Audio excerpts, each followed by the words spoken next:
स्वागत है आप सभी साथियों का एक बार फिर से दृष्टि पीसीएस के स्पेशल करंट अपडेट प्रोग्राम की इस नई वीडियो में। मेरा नाम है सलमान और हम आज उन सवालों के ऊपर चर्चा करेंगे जो कि बनाए गए हैं बीते हफ्ते कुछ महत्वपूर्ण ऐसी खबरों पर जो कि आगामी प्रश्न पत्र के लिहाज से आप सभी के लिए काफी महत्वपूर्ण हो सकती है। लेकिन एपिसोड की शुरुआत करने से पहले मानचित्र से जुड़ा एक सवाल हम लोग कर लेते हैं। तो आप सभी को बताना है कि पश्चिम बंगाल की सीमा भारत के किन राज्यों के साथ संलग्न होती है। अगर हम पश्चिम बंगाल को देखें तो कुछ यहाँ पर मानचित्र पर आपको इसकी स्थिति दिखाई देगी। और इससे संलग्न राज्यों की अगर हम बात करें, बिहार, झारखंड, उड़ीसा, सिक्किम और असम, तो यहां पर आप देख सकते हैं स्पष्ट रूप से 5 राज्य ऐसे हैं जो कि पश्चिम बंगाल के साथ अपनी सीमा को साझा करते हैं। साथ ही साथ अगर देखें पश्चिम बंगाल की जो पूर्वी सीमा है वो बांग्लादेश के साथ अपनी सीमा को साझा कर रही है। तो कमेंट सेक्शन में आप सभी को बताना है कि बांग्लादेश की सीमा जो पश्चिम बंगाल के साथ साझा हो रही है उसकी दूरी कितनी है। यानी कि यदि यहां से हम देखें तो ये वाली लोकेशन है और यहां से यहां तक इसकी दूरी कितनी है, यानी पश्चिम बंगाल की वह पूर्वी सीमा जो बांग्लादेश के साथ साझा हो रही है उसकी दूरी आप सभी को कमेंट सेक्शन में बताना है। तो ये रहा मानचित्र से संबंधित सवाल और उसका आंसर। और आइए देखते हैं कि आज के एपिसोड में पहला सवाल आप सभी के लिए क्या बनाया गया है। तो पहला सवाल है, हाल में कहां पर भारत की पहली अंडर वाटर मेट्रो ने अपना ट्रायल रन किया है। विकल्प है गंगा नदी के नीचे, कोसी नदी के नीचे, हुगली नदी के नीचे या फिर यमुना नदी के नीचे। दरअसल अभी हाल ही में भारत की पहली अंडर वाटर मेट्रो ट्रेन का ट्रायल किया गया है और यह कोलकाता में किया गया है। कोलकाता में हुगली नदी के नीचे यह ट्रायल किया गया है। और अब इस ट्रायल के बाद जो है यह जो पहली अंडर वाटर ट्रेन है इसकी वाणिज्यिक सेवाएं भी शुरू कर दी जाएंगी नियमित तौर पर।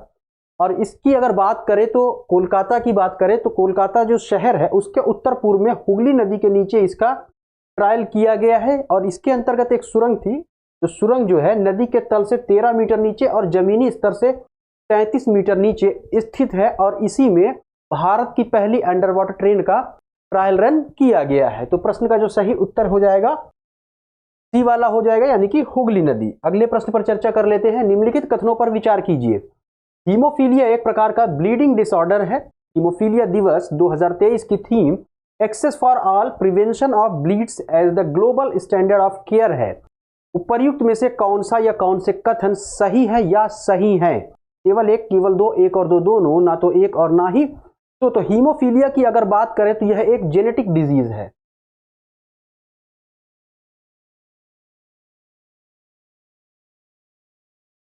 यह एक जेनेटिक डिजीज है। हालांकि अगर इसकी बात करें या इसकी हम परसेंटेज की बात करें कि यह कितने लोगों में होता है तो इसका परसेंटेज जो है बहुत ही कम है। और इसके अंतर्गत बात करें तो यह एक ऐसी बीमारी है जो कि ब्लीडिंग डिसऑर्डर यानी कि रक्तस्राव विकार से संबंधित यह एक बीमारी है। और अभी हाल ही में हीमोफीलिया दिवस मनाया गया है। इसके अंतर्गत अगर बात करें इस दिवस की जो थीम थी access for all prevention of bleeds as the global standard of care है। तो यानी कि यहां पर आप देख सकते हैं कि जो दूसरा कथन है यह भी सही है। और यह दिवस कब मनाया गया है? 17 अप्रैल को। सीधे सीधे प्रश्न इस तरह से भी पूछा जा सकता है कि हीमोफीलिया दिवस 2023 का आयोजन किस दिन किया गया या हीमोफीलिया दिवस कब मनाया जाता है। तो प्रश्न का सही उत्तर हो जाएगा 17 अप्रैल को। और यहां पर आप देख सकते हैं यह एक जेनेटिक डिसऑर्डर है या जेनेटिक बीमारी है। इसमें क्या होता है, रोग के कारण जो शरीर में रक्त के जो थक्का जम जाते हैं उनकी प्रक्रिया धीमी हो जाती है। जैसा कि जब किसी व्यक्ति को चोट लगती है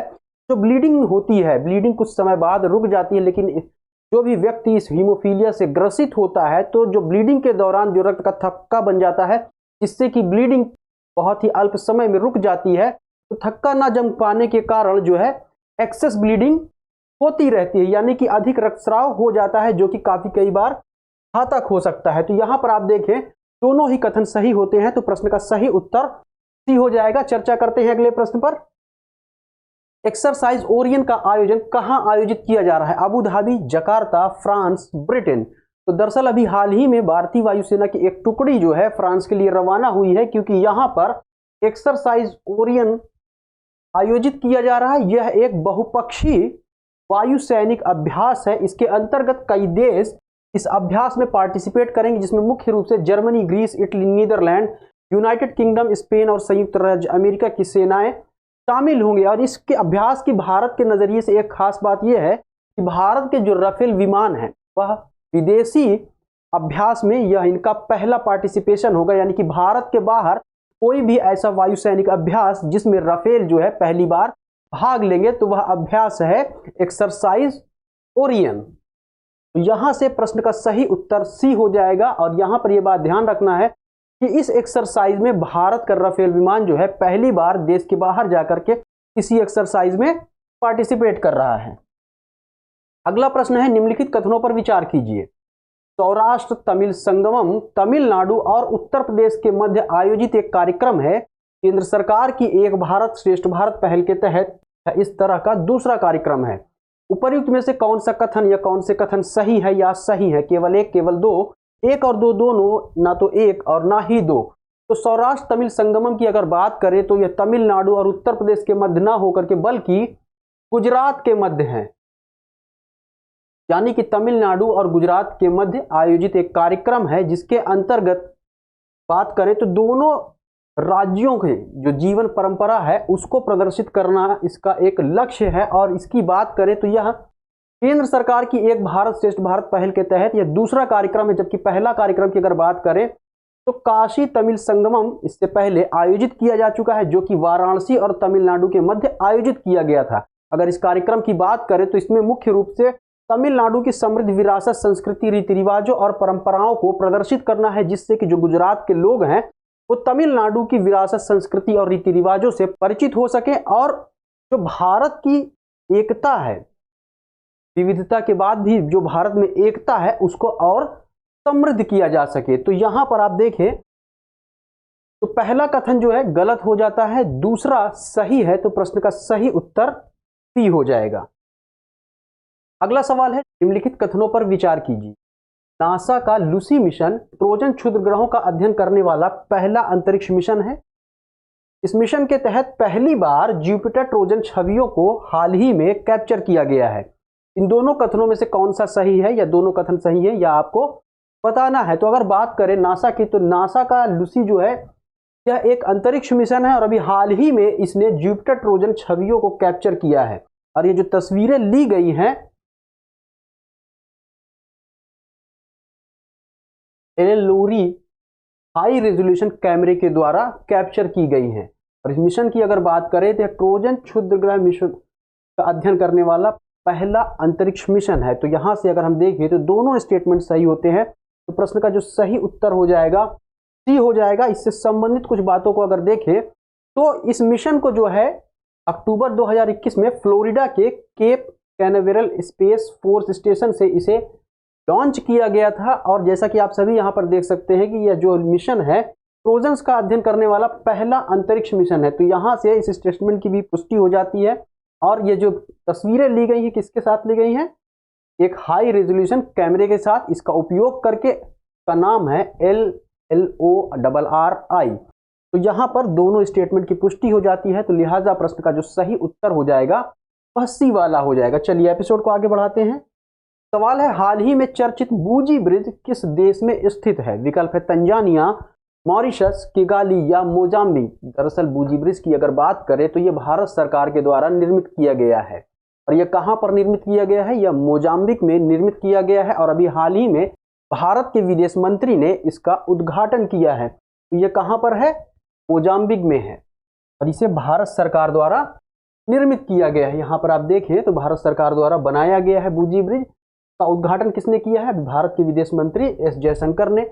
अगर बात करें इस ब्रिज की तो यह 132 किलोमीटर लंबी टिकाबूजी नोवा सोफाला रोड परियोजना का हिस्सा है। तो ये भी काफी महत्वपूर्ण है। सीधे सीधे यही पूछ सकता है कि बूजी ब्रिज किस परियोजना का हिस्सा है। तो आप सभी को बताना होगा टिकाबूजी नोवा सोफाला। तो आपके लिए ये परियोजना काफी महत्वपूर्ण है परीक्षा के मद्देनजर, तो आप इसका भी ध्यान रखेंगे। मोजाम्बिक की बात करते हैं, दक्षिण पूर्व अफ्रीका में स्थित एक देश है। और आप सभी के लिए यहाँ पर एक होमवर्क है, आपको बताना है कि मोजाम्बिक की राजधानी क्या है और वहां की करेंसी क्या है। ये आप कमेंट सेक्शन में बताएंगे। चलिए अगले प्रश्न को देखते हैं। पशु महामारी तैयारी पहल किस मंत्रालय या संस्थान की एक पहल है? विकल्प है मत्स्य पालन, पशुपालन और डेयरी मंत्रालय, स्वास्थ्य एवं परिवार कल्याण मंत्रालय, ग्रामीण विकास मंत्रालय, महिला एवं बाल विकास कल्याण मंत्रालय।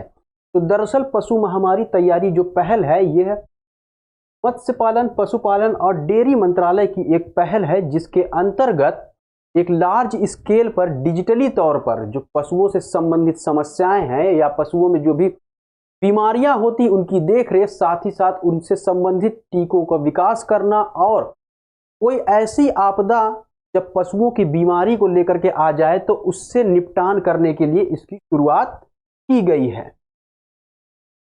यहां पर अगर देखें तो यह जो पहल है इसकी शुरुआत नेशनल वन हेल्थ मिशन के अंतर्गत की गई है। का उद्देश्य बड़े पैमाने पर डिजिटल निगरानी के माध्यम से पशु रोगों पर नजर रखना, पशु टीकों का विकास करना और पशु स्वास्थ्य आपात स्थितियों से निपटना है। और इसी के अंतर्गत पशुपालन और डेयरी विभाग ने भविष्य में होने वाली पशु महामारियों से निपटने के लिए एक केंद्रित ढांचे की भी कल्पना की है, यानी कि एक इस तरह का केंद्रीय ढांचा बनाया जा सके कि जब कोई इस तरह की स्थिति हमारे सामने आए तो उसे कैसे निपटना है, इस बारे में भी विचार विमर्श किया जा सके। तो प्रश्न का जो सही उत्तर हो जाएगा ए वाला हो जाएगा। आगे बढ़ने से पहले आप सभी के लिए सूचना है, और सूचना ये है कि जैसा कि आप सभी जानते हैं कि उत्तर प्रदेश लोक सेवा आयोग द्वारा जो आगामी प्रीलिम्स परीक्षा आयोजित की जाने वाली है, यानी कि 14 मई को, उसकी तिथि धीरे धीरे नजदीक आती जा रही है। और इसी को ध्यान में रखते हुए दृष्टि संस्थान की ओर से क्विक रिवीजन कोर्स शुरू किया गया है, जो कि उत्तर प्रदेश पीसीएस प्रीलिम्स से संबंधित होगा। और इससे संबंधित कोई भी यदि आप जानकारी चाहते हैं तो इस दिए गए संपर्क नंबर पर कॉल करके जानकारी प्राप्त कर सकते हैं, और इस कोर्स में प्रवेश लेकर के अपनी तैयारी को जो बचे हुए दिन हैं उनमें और भी बहुत अच्छे तरीके से, बहुत ही प्रबंधित तरीके से और रिजल्ट ओरिएंटेड तरीके से अपनी तैयारी को आगे बढ़ा करके परीक्षा में सफलता प्राप्त कर सकते हैं। तो दृष्टि संस्थान के साथ जुड़ करके आप अपनी तैयारी को और बेहतर कर सकते हैं। तो चलिए अगले प्रश्न के ऊपर बात कर लेते हैं। सवाल बनाया गया है, निम्नलिखित कथनों पर विचार कीजिए। हाल ही में नई दिल्ली में कंप्रेस्ड बायोगैस यानी सीबीजी पर 2 दिवसीय वैश्विक सम्मेलन आयोजित किया गया है। इस सतत योजना द्वारा बढ़ावा दिया जा रहा है। ऊपरी में से कौन सा या कौन से कथन सही है या सही है? केवल एक, केवल दो, एक और दो, दोनों, ना तो एक और ना ही तो यहाँ पर दोनों ही स्टेटमेंट सही, क्योंकि अभी नई दिल्ली में हाल ही में कंप्रेस्ड बायोगैस पर 2 दिवसीय वैश्विक सम्मेलन का आयोजन किया गया है। और इसी के माध्यम से अगर हम बात करें, यहाँ पर जो दिया हुआ है सतत योजना के माध्यम से इसको बढ़ावा भी दिया जा रहा है। तो प्रश्न का जो सही उत्तर हो जाएगा सी हो जाएगा। आइए इसके विभिन्न पहलुओं को भी थोड़ा सा देख लेते हैं। तो सबसे पहले ये जो आयोजन किया गया था, जो वैश्विक सम्मेलन था, वह Indian federation of green energy और सीबीजी प्रोड्यूसर फोरम के द्वारा पेट्रोलियम एवं प्राकृतिक गैस मंत्रालय के सहयोग से आयोजित किया गया था। तो यानी इसके आयोजनकर्ता कौन थे, आपको पता हो गया। इसके अलावा अगर बात करें तो जो कंप्रेस्ड बायोगैस है, यह नवीकरणीय ऊर्जा का एक स्रोत है जिसे कि डिफरेंट फीड स्टॉक से तैयार किया जा सकता है, जिसके अंतर्गत कृषि अपशिष्ट, गाय के गोबर, गन्ना कारखानों से निकलने वाले जो भी अपशिष्ट हैं और जो बायोडिग्रेडेबल प्रोडक्ट हैं या बायोडिग्रेडेबल जो भी कचरे हैं, उनसे इसका निर्माण या उसका उत्पादन किया जा सकता है। और इसे सतत, जैसे कि अगर हम बात करें, का पूरा नाम क्या है, sustainable alternative towards affordable transportation योजना के द्वारा बढ़ावा दिया जा रहा है। ये जो सीबीजी है, यानी कि अगर हम बात करें कंप्रेस्ड बायोगैस, या भारत का जो लक्ष्य है 2070 तक, वर्ष 2070 तक भारत ने जो लक्ष्य रखा है कि शुद्ध शून्य उत्सर्जन करने का, तो यह इसमें भी काफी महत्वपूर्ण भूमिका निभा सकता है। तो यहां से प्रश्न का सही उत्तर जो हो जाएगा सी वाला हो जाएगा। आगे चलते हैं। चगास रोग निम्नलिखित में से किसके कारण होता है? विकल्प है Trypanosoma equiperdum, Trypanosoma gambiense, Trypanosoma cruzi या ट्रिपैनोसोमा ब्रूसेई। तो चगास रोग जो है ट्रिपैनोसोमा क्रूजी के द्वारा होता है। अभी हाल ही में वर्ल्ड हेल्थ ऑर्गेनाइजेशन यानी विश्व स्वास्थ्य संगठन द्वारा इस अल्प ज्ञात बीमारी हम चगास रोग कहते हैं, इसके बारे में जागरूकता बढ़ाने के लिए 14 अप्रैल को विश्व चगास दिवस मनाया गया है। अब चगास रोग की अगर हम बात करें तो यह एक पैरासाइट के द्वारा होता है। पैरासाइट कौन सा है? प्रोटोजोआ से संबंध रखने वाला फाइलम प्रोटोजोआ। जो अगर हम बात जंतु विज्ञान की करें तो उसमें जो संघ में वर्गीकृत किए गए हैं, तो संघ प्रोटोजोआ का ट्रिपैनोसोमा क्रूजी के कारण यह बीमारी होती है। और अगर बात करें इससे संबंधित कुछ मुख्य जुड़ी हुई बातों की, तो उसके अंतर्गत जो है जो ट्रिपैनोसोमा क्रूजी है, यह मुख्य रूप से ट्राइटोमाइन्स नामक कीड़ों के एक परिवार द्वारा पोषित होता है। यानी कि यह जो परजीवी है, यह ट्राइटोमाइन्स कीड़े हैं, इनके परिवार द्वारा पोषित होता है। यानी कि अपना भोजन वो यहीं से ग्रहण करता है, और इन्हीं को हम किसिंग बग भी कहते हैं। अब यहाँ पर आप देख लिंक कर सकते हैं किसिंग बग किसे कहा जा सकता है या किसे कहा जाता है, सीधे तौर पर प्रश्न पूछा जा सकता है। क्योंकि मामला यहाँ पर चगास रोग का जरूर है, लेकिन प्रश्न को सीधे तौर पर ना पूछ करके बल्कि थोड़ा सा घुमा करके या थोड़ा सा उसके डीप में जा करके भी पूछा जा सकता है। यहाँ पर ध्यान रखना है कि किसिंग बग किसे कहते हैं, ट्राइटोमाइन्स को कहते हैं। और ट्राइटोमाइन्स क्या करते हैं, ये भोजन देते हैं किसे, ट्रिपैनोसोमा क्रूजी परजीवी को। चगास रोग को अमेरिकन ट्रिपैनोसोमियासिस भी कहते हैं। तरह से भी प्रश्न पूछा जा सकता है, अमेरिकन ट्रिपैनोसोमियासिस किससे होता है, तो विकल्प में जो भी आपका रहेगा उसमें ट्रिपैनोसोमा क्रूजी भी रहेगा, तो सही उत्तर आपका ट्रिपैनोसोमा क्रूजी हो जाएगा। और इस बीमारी के अंतर्गत लक्षणों की बात करें तो शुरुआती दौर में लक्षण या तो होते ही नहीं या बहुत ही हल्के होते, जिसमें बुखार, सूजी, लसिका ग्रंथि, सिरदर्द या काटने की जगह पर सूजन इत्यादि शामिल है। तो यह मोटे मोटे तौर पर जो भी बातें रही चगास रोग से संबंधित रही। आइए बात कर लेते हैं अगले प्रश्न पर।